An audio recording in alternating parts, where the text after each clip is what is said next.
Afolashade lọ́lọ́jọ́ ìbí o. Ilé ọlọ́jọ́ ayẹyẹ. Your birthday.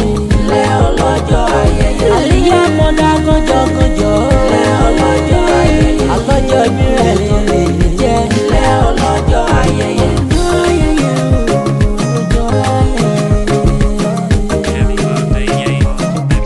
Afolashade o.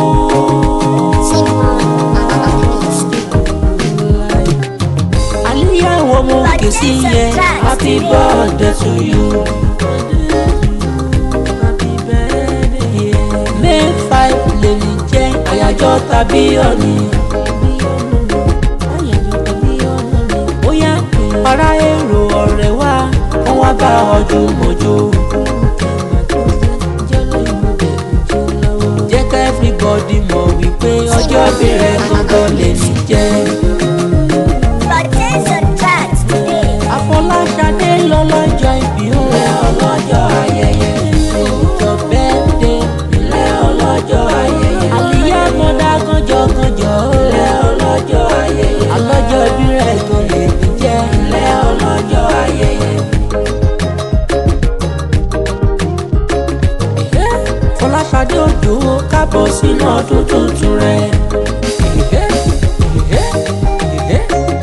Ọdún gbéga rẹ̀ ló wáyé, ọdún ayọ̀, ọdún ire ni ọdún ire. Ìwọ lọ lọ́jọ́ ìbí òní o, a sàn ọ́ sí rere.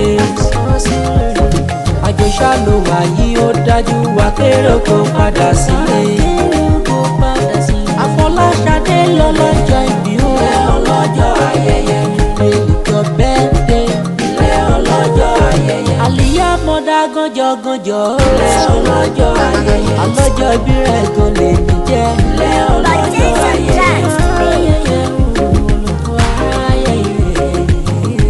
Ọmọ Ondo ẹ̀jì ọmọ awọ́rin tún yọ.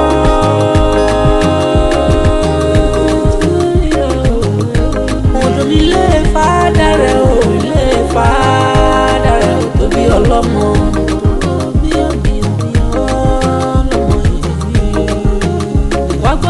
Dálẹ́lí pẹ̀lú rọ́ọ̀kì bá wáyé kéjì kí ó dáadáa. Happy birthday. Ọmọ lọ́jọ́ ìbí òní ìgbà ọdún kan ni. Ìlọ́mọdé ẹ̀gì o, ọ̀hún ni tún rírọ̀ òun kí ọ dáadáa ni. Ìbẹ́yìn máa lọ́mọ ẹjí ni pé ará ìlà gbẹ̀dẹ̀. Ààrẹ yín jájà ogun mo kí ọ dáadáa. Ọjọ́ kan gbọ́dọ̀ jẹ́wé ìran wọn kí wá gbogbo bẹ́ẹ̀ rárá.